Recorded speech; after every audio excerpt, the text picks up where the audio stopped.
Bueno, vamos a prosseguir e fiz uma pequena pausa para conferir que tudo esteja indo bem, porque já tive que gravar 4 vezes.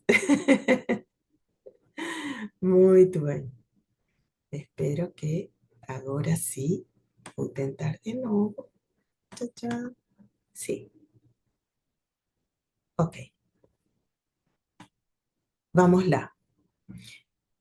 Uma parte importante da operacionalização da pesquisa é identificar o tema, o assunto da pesquisa.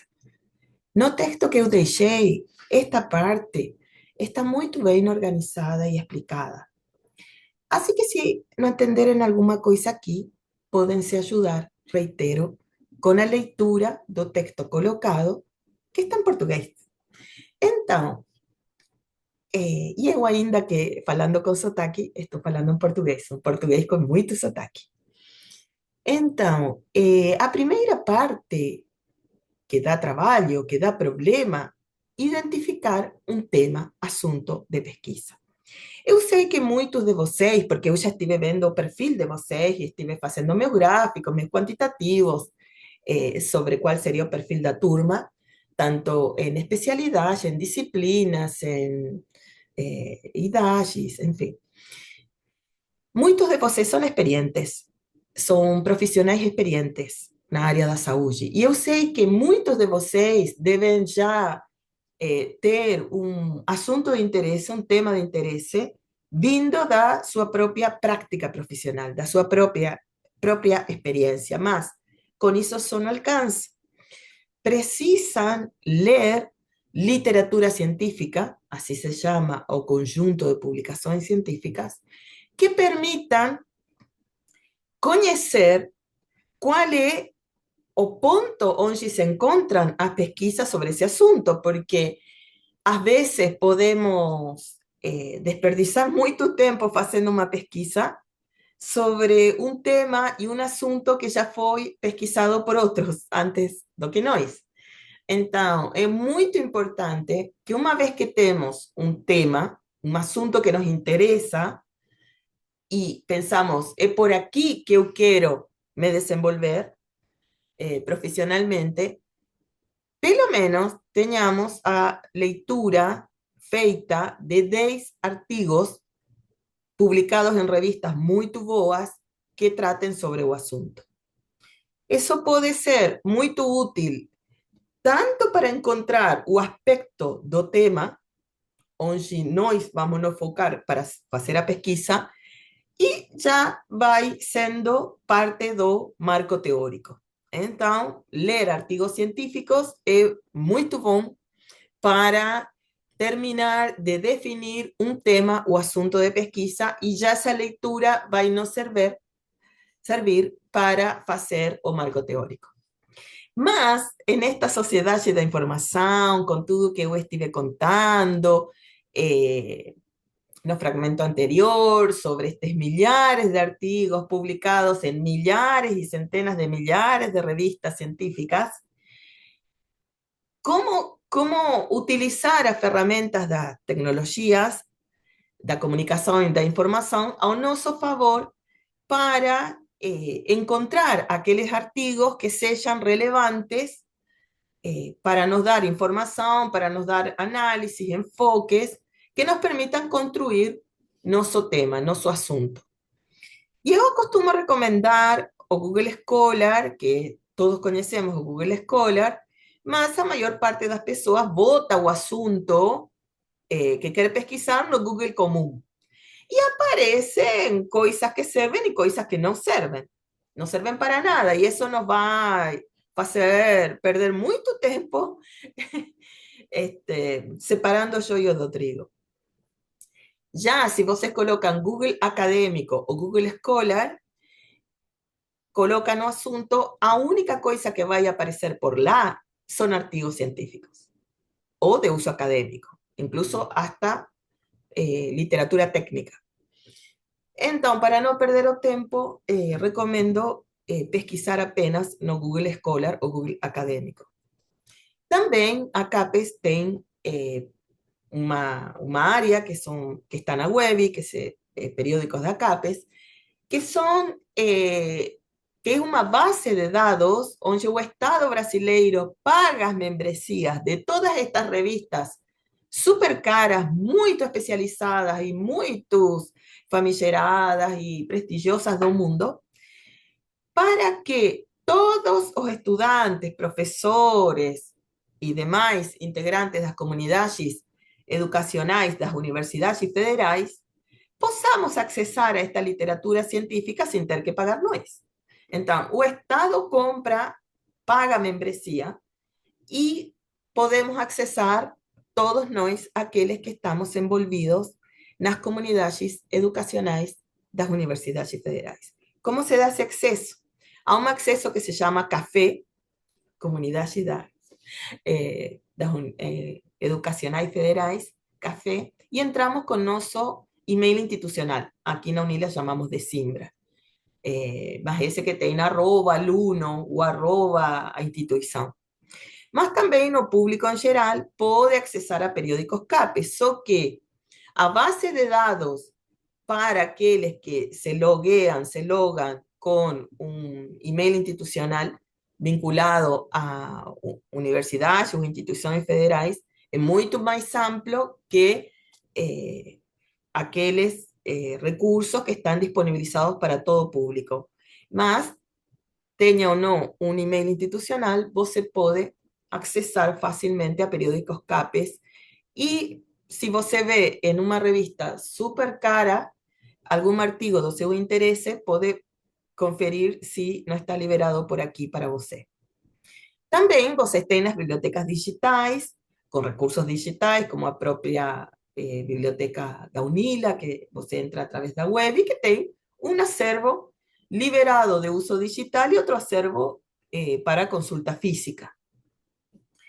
Imagino que a Universidade Aberta do Brasil deve ter algo similar.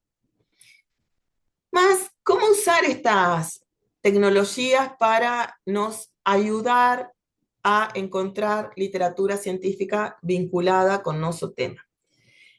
Aquí, a veces, eu vejo, entre os estudantes, sobretudo, uma imaginação sobre, uma imagem distorcida sobre o que podem fazer as tecnologias chamadas de inteligência artificial. ¿Por quê? Porque muitos acham que vão a poder escrever um inteiro trabalho de conclusão de curso apenas colocando algumas coisas e a inteligência artificial faria todo o negócio e só copiaria e colaria. Isso é plágio. Primeiro que isso é plágio, e segundo que é muito ingênuo. Por quê? Porque a inteligência artificial é uma tecnologia que ainda está nos frangalhos, ou seja, é uma tecnologia impressionante, mas é muito evidente quando um texto provém da inteligência artificial e as respostas, os textos são muito genéricos. Rara vez tem citações de literatura e é muito perceptível que essa construção de frases, de orações, de parágrafos se fez com ChatGPT ou outra forma de inteligência artificial. Mas, por outra parte, esta inteligência artificial se alimenta das nossas procuras. Ou seja, todos achamos que a inteligência artificial está para nos apoiar, para nos servir. Na verdade, nós que estamos servindo a inteligência artificial. ¿Por quê? Porque todos estes aplicativos de inteligência artificial, todas estas webs de inteligência artificial, são perfeccionadas pelas nossas procuras e cada vez que nós pegamos um texto de inteligência artificial e pensamos, vou trocar uma palavra ou outra e ninguém vai notar que é de inteligência artificial, o que você está fazendo é melhorando o algoritmo, melhorando o producto deles, porque se basean en una técnica que se llama inteligencia colaborativa. ¿Qué quiere decir? Que alguien cría a plataforma y algunos códigos para relacionar conceptos y todo demás, más quien está alimentando, na verdad, y está perfeccionando os conteúdos, as formas de escrita e todo demais, somos nós, con o uso que facemos. Mas há outro uso que es totalmente válido, que no es deshonesto, que es usar esta inteligencia artificial para nos apoyar en esta procura, ¿no? De literatura científica, para que sea o más experto do que queremos como asunto de pesquisa, que queremos definir como asunto de pesquisa. Aqui também eu fiz, coloquei un hiperlink y yo utilizo muchas veces esta que se llama Connected Papers por una simple razón. Vocês pueden colocar palabras chaves o algunas palabras do asunto, o DOI, o ICCN, y va a procurar para vocês. Por ejemplo, voy a colocar algo que tenga a ver con minhas pesquisas. Bem genérico coloquei. Olha. Aparecerán algunos artigos que el sistema procuró a escala global, en segundos, ¿no? Después eu vou ir haciendo algunos ajustes como para que sean más relacionados con lo que yo quiero. Mas, ¿por qué eu gosto de esto? Porque tem un gráfico muy bonito, muy práctico, y a disposición de esa información. Por ejemplo, de una parte están os nombres dos artigos y por otra parte tem los resumos. Y este gráfico, estas boliñas todas relacionadas, nos ayudan a ver cuáles de todos estos artigos están muy relacionados entre sí. Cuanto más relacionados entre sí, están más relacionados con Miña Procura. Y también boliñas más grandes indican os artigos más citados a escala global. Uma consideração, é melhor fazer a procura em inglês. Por quê? Porque vocês sabem que a língua da pesquisa científica é o inglês. Então, se você colocar termos em português, vão aparecer sim, só que vai estar mais restringido, porque também vocês devem saber que o português está entre a quinta e a sexta língua mais falada do mundo. Não, a primeira língua, no plano da produção científica, é o inglês. Y, por ejemplo, ATO español permite una mayor abrangência, porque o español es segunda lengua nos espacios académicos del mundo, y o portugués está entre quinta y sexta. Entonces, procurar las lenguas más faladas no mundo, y sobre todo lenguas con más publicaciones científicas, siendo a primeira o inglés, va a permitir una procura muito mais ampla que si só colocan en portugués. Entonces, recomendo muito utilizar o inglés para hacer a procura. Há publicações sobre seu tópico em português? Seguramente van a encontrar. E eu gosto muito porque aqui, olha como eu já, se eu não tenho muita ideia do que procurar do meu assunto, eu já tenho um panorama aí com os artigos que foram publicados nas bases de dados mundiais. Então, eu tenho a literatura de referência mais citada sobre esse assunto. E eu posso ir vendo na parte esquerda o título, e aí eu já vou refinando a búsqueda, a procura, porque aí eu já posso, este serve, este não, e ainda com um pequeno filtrado, eu escolho 10 e depois vejo os resumos e já posso ir também refinando mais a procura para que seja mais apegada àquilo que eu quero definir como assunto. Mas há muitas. Eu mostrei apenas uma que eu gosto. Há muitas. Então, voltando para o PowerPoint.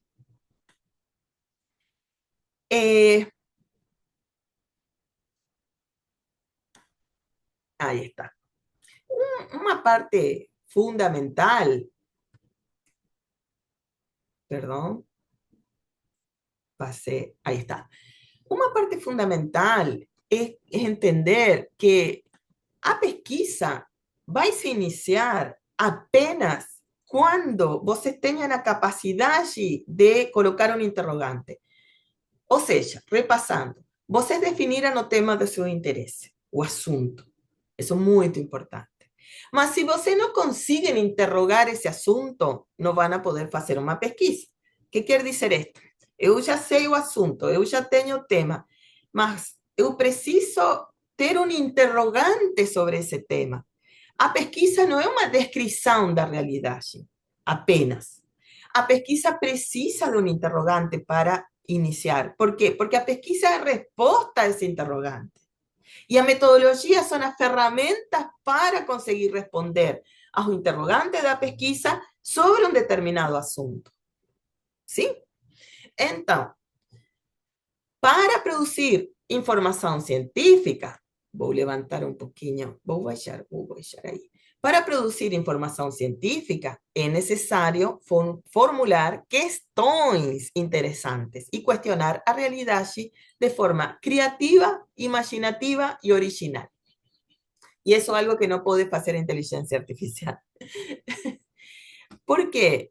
Porque esa lectura de estos artigos científicos que yo recomiendo en los inicios va a nos servir para encontrar esa lacuna, ese vacío, ese espacio vago onde los interrogantes nosos van a comenzar a surgir. Incluso comparar o contrastar o que está falando literatura científica con aquilo que forma parte de sus experiencias profesionales en su área, vai criar o espaço para que facilmente apareça o interrogante. Quando você compara tudo que você faz e tudo que você sabe com aquilo que está falando a literatura científica sobre esse determinado assunto, aí aparecem os interrogantes. Esto não foi considerado, este aspecto não foi tido em conta, aquilo poderia ser melhor explicado, acho que ficou um vácuo neste aspecto, enfim. Aí vai surgindo o interrogante. Porque sem perguntas, sem esse questionamento dessa realidade, seja lá qual for, não há pesquisa. E sem pesquisa não há ou não deveria haver diplomas. E eu falo isto porque eu sei que, em alguns casos, a grande maioria de vocês tiveram que fazer um TCC para se formar, mas em alguns não tiveram que fazer TCC e talvez esta seja a primeira vez que façam um TCC. Em todo caso, tantos que já sabem como fazer uma pesquisa e outros que vão a fazer por primeira vez, não se preocupem porque vão a ter a figura do orientador. Orientador também existe na pós-graduação. Así que van a poder escolher no corpo docente, entre qualquer um de nós, um orientador, uma orientadora que vai apoiar vocês nesse caminho de desenvolver a pesquisa, porque todos nós fazemos pesquisa. Vocês, não sei se sabem, mas nas universidades federais brasileiras, incluso da Argentina e de qualquer outro país, você não apenas tem obrigações de dar aula, você tem que produzir conhecimento científico. Então, todos fazemos pesquisa. E também se completa com a outra obrigação, que é a extensão. E obrigações administrativas que ninguém te fala e estamos cheios disso. Mas todos fazemos pesquisa e todos estamos em condições de acompanhar vocês na etapa que vocês comecem a fazer seu TCC. Então, a leitura sistemática de literatura científica, tanto que vocês procurem como aquela que seu orientador vai indicar, de acordo com o seu desenho de pesquisa, de acordo com as técnicas de pesquisa que você selecione para dar conta de responder os interrogantes do seu projeto de pesquisa, é uma condição sine qua non para fazer pesquisa. Não se pode fazer pesquisa, não se pode fazer pós-graduações sem ler. Porque alguns chegam à universidade ainda falando, eu não gosto de ler. E como assim? Nas universidades o que mais fazemos é ler. Enfim, então, a leitura sistemática de artigos científicos é condição sine qua non para definir claramente o tema da pesquisa y para, incluso pueden ver metodología, porque justamente o que define que esa información publicada sea una información científica es la explicación de metodología utilizada en la pesquisa. Incluso podense orientar o podense inspirar em algumas publicações sobre a metodologia de pesquisa que vocês gostariam de utilizar na sua pesquisa. E isso não seria plágio, porque vocês podem utilizar o mismo diseño de pesquisa con otras preguntas. Si muda a pregunta, no están plagiando a pesquisa, porque pueden ter otras preguntas. De fato, o sentido de existencia da metodologia da pesquisa es que una pesquisa consiga ser reproducible en un contexto sociocultural diferente a aquel que encuadró a los pesquisadores. Vamos a ver con más detalle eso. Ahí está. Então, vocês conseguem diferenciar qualquer publicação que possa ter pretensões de ser uma publicação científica? Vocês podem distinguir qual cumpre com essa possibilidade e qual não é informação científica. E a forma de distinguir isso é a presença de metodologia ou não. Se em uma publicação o autor, os autores dan conta de explicar qué metodología usaron na pesquisa que están informando, eso es una publicación científica.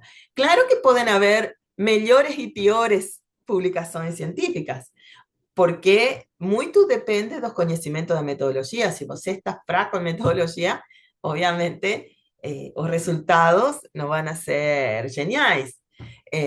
Então, há uma correspondência entre o crescimento na metodologia da pesquisa e os patamares que você consigue chegar quando publica essas informações científicas. Então, quando vocês sejam consumidores de publicaciones científicas, cuando leen un artículo o cuando quieran ser productores de conocimiento científico, precisan ter en cuenta metodología. Y como eu falaba recién, es un método utilizado o que va a permitir que un grupo de pesquisa, que un pesquisador en otro escenario sociocultural, étnico, en fin, lingüístico, pueda reproducir esa pesquisa con sus propios interrogantes, sin por eso ser plagiada. ¿Por qué? Porque un método de pesquisa es como una linguagem universal. Você pode ir cambiando o mudando o espaço que vai constituir o seu trabalho de campo, mudando as perguntas, mas você pode se inspirar nesse desenho metodológico, pode mudar alguma técnica ou não, e o que assegura essa reproducibilidade das pesquisas en diferentes escenarios socioculturales, incluso diferentes entre os pesquisadores originais e os outros, é a metodologia. Não sei se vocês notaram que agora, quando se dá o prêmio Nobel, já não se dá como era antes apenas a uma pessoa. Às vezes sim, mas agora aparece un premio Nobel dividido entre 2 o 3 pesquisadores pertenecientes a diferentes universidades do mundo, porque as universidades siguen sendo no mundo todo os grandes motores de producción de conocimiento científico. Entonces, o premio Nobel de este año es para un profesor que está en una universidad do país tal, y junto con otro profesor que está en una universidad do país aquel. ¿Y por qué todos ellos van a obtener un premio por una pesquisa tendo o mismo tema, o mismo asunto y a veces o mismo interrogantes? Porque o que permite que esos grupos de pesquisa sean integrados por pesquisadores de diferentes lugares del mundo al mismo tiempo es un conocimiento de la metodología. Você sabe reproducir esa metodología, você participa na criação desse desenho metodológico, você pode replicar essa metodologia em diferentes cenários de trabalho de campo, você pode integrar um projeto, uma equipe de pesquisa internacional sem necessidade de se deslocar da sua instituição. E podem produzir conhecimentos em forma colaborativa, porque A metodología que se decidió implementar para ese proyecto de pesquisa es entendida, comprendida por todos y todos consiguen reproducir esa metodología en diferentes escenarios. Então, a metodologia é um aspecto muito importante na produção de conhecimento científico. Vamos lá, aqui é um aspecto que eu realmente tento dar muito ênfase, porque ainda vejo que grande parte da população acadêmica está pouco familiarizada com o uso das estatísticas. E o uso das estatísticas na área da saúde é tudo. Na área da saúde, até um diagnóstico tem um basamento em estatísticas, em probabilidade e em estatística. Então, em uma pesquisa da área da saúde, e de outras áreas também, eu atuo mais nas ciências sociais, mas em qualquer área, incluso nas humanidades, o uso das estatísticas é fundamental. Por quê? Porque me permitem entender a dimensão e o peso que esse problema que eu identifiquei nesse assunto de pesquisa tem para essa sociedade. Eu vou conseguir, com as estatísticas, dimensionar qual o peso e a dimensão que tem esse problema na sociedade. Eu recomendo que na parte introdutória, quando façam seu TCC, utilicem muita informação estatística para contextualizar seu assunto. Obviamente, aqui no Brasil, é muito fácil saber qual vai ser sua fonte de informação estatística. Tem no Instituto Brasileiro de Geografia e Estatística um dos grandes orgulhos de este país, porque realmente es uno de los mejores sistemas públicos de producción de estadísticas que conozco. Para mí está en los primeros 10 a escala mundial, porque realmente a cantidad de productos estatísticos que gera y a calidad, imaginen que es el primer sistema que fez un censo demográfico totalmente digital. Los otros países estamos indo indo na cola do que faz o IPSE, os sistemas estatísticos de outros países, porque realmente é uma inspiração. É um orgulho o IPSE para todos os brasileiros e eu diria para todos os latino-americanos em geral. Bom, eu selecionei este link que agrupa as pesquisas os produtos estatísticos do IPSE na área da saúde. Eu sei que muitos de vocês estão já familiarizados com a Pesquisa Nacional de Saúde, mas também tem pesquisas de saúde no âmbito escolar. Aqui no POF, pesquisa de orçamentos familiares, há vários indicadores sobre o gasto dos lares em saúde. E tem outros indicadores muito relevantes. Depois, um produto estatístico que eu utilizo muito, a Pesquisa Nacional por Amostra de Domicílios, tem vários indicadores relevantes para pesquisas em saúde. Vários, muitos, diria. E depois tem outros produtos dentro do censo demográfico. Você tem, por exemplo, indicadores como fertilidade, mortalidade, expectativa de vida, mortalidade infantil, mortalidade de 0 a 5 anos, mortalidade materna, enfim. Vai ter vários indicadores, como, por exemplo, também é muito interessante a conta satélite de saúde, como essa área participa da economia nacional. Na síntese de indicadores sociais, obviamente, estão os indicadores de saúde, porque têm uma relevância direta com aquilo que chamamos condições de vida da população, bem-estar da população, nível de vida, qualidade de vida. Aqui há indicadores sociodemográficos e de saúde no Brasil, que atualizou alguns indicadores que também recomendo muito. E também tem uma divisão por jurisdições. Você tem estatísticas que se desagregan en escala estadual, nas regiões do Brasil, en escala municipal, y esta que debe ser de consulta, me imagino que para casi todos, las pesquisas de asistencia médico-sanitaria, especialmente los que están envolvidos en el sistema público de salud. Enfim, há muitos produtos estatísticos. Não há um aspecto só, porque algum me pode falar, mas meu tema e meus interrogantes não estão considerados nas estatísticas. Tudo está considerado nas estatísticas. Podemos fazer estatísticas para tudo e podemos usar estatísticas para todo. Então, não há um aspecto da vida humana que não possa ser analisado estatisticamente. Então, se vocês quiserem dar um contexto latino-americano na introdução, quando vocês estão falando da importância que tem esse assunto que vocês estão pesquisando, eu recomendo muito, e coloquei um hiperlink também, as estatísticas da Comissão Econômica para a América Latina, um organismo das Nações Unidas que tem diferentes comissões para cada continente e subcontinente. En este caso de América Latina, eu gosto muito porque es de fácil utilización. Por ejemplo, vamos a ver aquí fecundidad, tasa global de fecundidad. Podemos tener a media regional, a media latinoamericana, y dentro de dos países latinoamericanos podemos hacer comparaciones. Por ejemplo, Argentina, Brasil, vou fazer un recorte Mercosur. Pelas dúvidas, si alguien acha que país latinoamericano son aquellos que falan español, es un inmenso error.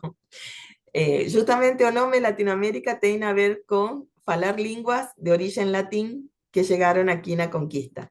Y el portugués es una lengua de origen latín, tanto como español, tanto como francés. Por tanto, Brasil es sí América Latina, junto con todos demás, con excepción de aquellos que falen inglés, porque el inglés es una lengua de otra matrix lingüística, anglo-saxón.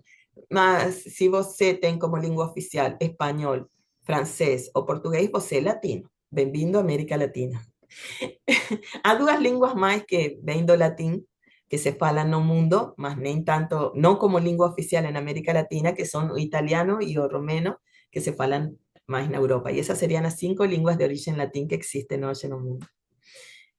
Bem, vamos a aplicar o comparativo e olha só que fácil y que a cantidad de operaciones que podemos hacer comparando algún indicador, alguna variable que sea interesante o que esté relacionada con lo que você quer explicar, y podemos comparar con la media latinoamericana y con otros países, con países vecinos, con, no sé, un país que da región, en fin, do Mercosul, y podemos ver cómo se sitúa ese indicador no Brasil en comparación con, ¿verdad? Sí. Aquí podemos ver, por ejemplo, en la tasa global de fecundidad, sí podemos ver que ainda que a región y estos países en 1950 tinham una media diferente de filhos por mujer, ya ao longo de este século, todos vamos a confluir en esta queda. Y no solo América Latina, o mundo todo tem queda de tasa global de fecundidad o que va a ocasionar un poco más para frente o de crecimiento populacional. De fato, Brasil es el primer país latinoamericano que va a decrecer. O sea, la población va a llegar a un pico y después va a comenzar a decrecer. Y esto va a pasar en todo el mundo a lo largo de este século, con excepción de África, el único país que va a crecer populacionalmente en el século XXI. Todo el resto del mundo va a decrecer. Y tiene mucho a ver a qué da fecundidad. Entonces, para comparar, por ejemplo, este indicador, estoy colocando un ejemplo, aquí con a Cepalstat, con las estadísticas de CEPAL, es muy fácil de operacionalizar un comparativo. Y vocês aquí pueden navegar. Claro, está más en español do que en portugués, sí, porque América Latina tiene más países falantes de español que de portugués. Más da para entender fácilmente. En la forma escrita español y português no son tan complicados, é a pronúncia o que tal vez complique mais. E podem ver que tem esperança de vida, o que seria expectativa de vida, taxa bruta de mortalidade, taxa, enfim. Tem as estatísticas de maternidade, que são muito interessantes, percentagem de filhos nascidos vivos tidos na adolescência e na juventude, enfim, maternidade na América Latina, no Caribe. Há muitos indicadores que podem ser de interesse e depois vocês continuam navegando e encontrando. Tem perfis regionais, perfis nacionais. Vocês não querem de toda a América Latina. Pueden ver un perfil, por ejemplo, do Brasil, o pueden ver comparado con la región sur. Vamos a ver así y vamos a ver un perfil. También tiene estadísticas transversales como género. Pueden usar enfoque de género y estadísticamente va a aparecer toda a dimensão estatística do enfoque de género, que mais do que desagregar entre homens e mulheres.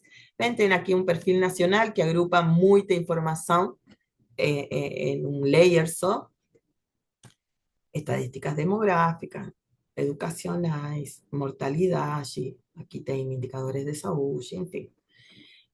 Muita coisa para fazer, e gosto muito de temas transversais, porque están vinculados con objetivos de desenvolvimiento sustentable y de género y pobreza, violencia contra mujer, salud sexual y reproductiva, maternidad y adolescentes, necesidades insatisfeitas en planeamiento familiar, en fin. Tem de tudo e tem uma coisa que é comum com o IPSE. O IPSE também tem que você consiga visualizar o indicador em um mapa, um geoportal. ¿Ves? Por ejemplo, en este caso, população total, a densidade populacional, mas aqui você consigue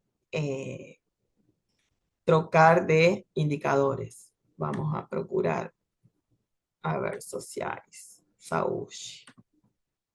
Razón de mortalidad materna, tasa de mortalidad en menores de 5 años, en fin. Vamos a ver este. Este sistema se alimenta con los sistemas estadísticos de toda América Latina, o sistemas oficiales. O sea que para la región Brasil son las últimas informaciones que o IPSE envió. Y pueden ver qué países tienen ainda altas tasas de mortalidad infantil, qué países baixaron esas tasas, que están muy vinculadas con políticas públicas, ¿no? Entonces da un panorama regional y pueden ir, vean, por ejemplo, en área Caribe, que ainda tienen altas tasas de mortalidad en menores de 5 años, ustedes quieren ver mejor qué países son, y como esta tecnología está vinculada a satélites, você consigue, por ejemplo, en este caso, pueden ver a diferencia las tasas de mortalidad en menores de 5 años en Haití y en República Dominicana, siendo mucho más altas en Haití. Las cores van significando intensidad. Si puedo usar otras cores, voy a retirar do zoom para seguir olhando a región. Toda América Latina. O IPSE también tiene o portal mapas que permite mapear cada indicador de saúde ou de qualquer outra coisa que vocês escolham. E há muitas coisas para fazer, só que para não fazer tão comprida esta aula, eu vou cortar por aqui, porque se eu fico aqui bagunçando toda esta questão com as estatísticas, vou estar até passado amanhã. Então, temos também as estatísticas de saúde no plano global. Por ejemplo, a Pau y eu seleccioné da OMS un link que nos lleva a o portal de estadísticas a nivel global. Que sean a nivel global no quiere decir que no estén discriminados por país. Olha, aquí você tem a posibilidad de desagregar por países, ¿no? Primeiro teriam que selecionar o indicador, sempre se seleciona primeiro o indicador, e, obviamente, as estadísticas da OMS estão em inglês. As da CEPAL em espanhol, as do IPSE em português. Mas todo pesquisador tem que saber que em certos níveis profissionais você não pode falar apenas uma língua, sua língua materna. Você precisa falar pelo menos 3 ou 4 línguas para poder se considerar um profissional de alto nível. Então, estes indicadores estão em inglês e você seleciona o indicador e depois seleciona o país. En este caso, indicadores ambientais relacionados com saúde. Vocês podem realmente fazer tanto contexto estatístico dos seus tópicos. Só precisam entrar y comenzar a dar vueltas por estas bases estadísticas, ¿no? Y ahí van a ver o gasto de saúde, o gasto do orçamento da União em saúde, a proporção do gasto de saúde e do orçamento da União. Enfim, a taxa de crescimento da população, as pirâmides demográficas, expectativas de vida. Vean que incluso este panel, que es global, trae agrupada mucha información de un país só. No caso da CEPAL, es único que permite comparación entre países, en forma más directa, en forma más fácil. Aquí permite, mas você ya tienen que dedicar un tempão para encontrar los mecanismos de comparación. Mas olha só cómo este perfil por país de esta base de dados da OMS dá uma informação, meu Deus, é muita coisa. E podem seguir e seguir e seguir, e traz gráficos que você podem utilizar na introdução. Assim que é muito rico, muito enriquecedor usar as 3 plataformas de informação estatística. O contexto nacional, o contexto regional y a visión a escala global, que incluso puede ser compartimentalizada apenas o recortada apenas en un país só. Então, vamos fazer um repasse para ir fechando esta primeira aula. No livro que disponibilicei no Moodle da disciplina, van a encontrar este capítulo 1, que corresponde a unidade 1. Lembren que también tiene un mapa de actividades y en ese mapa de actividades van a tener todo explicado que tienen que hacer en la primera semana, en la segunda semana, cómo vamos a hacer las avaliaciones, en fin. Entonces, en ese capítulo 1 van a tener también un análisis sobre conocimiento y producción de conocimiento, que analizamos también aquí, lectura y escrita como práctica científica o texto técnico científico. Eu coloquei en bordou, vermelho escuro, como quisieran llamar, esto que me parece muy relevante. O texto técnico científico advém do pensamento científico. Si vocês no desenvolven un pensamiento científico, no van a conseguir hacer pesquisa. Y para desenvolver un pensamiento científico, ainda no estejam haciendo una posgraduación, precisan ter o hábito de leer literatura científica con bases semanales. Tienen que ter una meta de lectura de literatura científica semanalmente para seguir alimentando ese pensamiento científico. Y ainda, en conluio con sus prácticas, con sus conocimientos prácticos, ya ahí tenemos todas las condiciones para que vocês sean productores de conocimiento científico de alto nivel. Así que vamos a dejar por aquí. Recomiendo mucho la lectura de este texto y nos veremos nuevamente na seguinte videoaula. Muito obrigada pela sua atenção.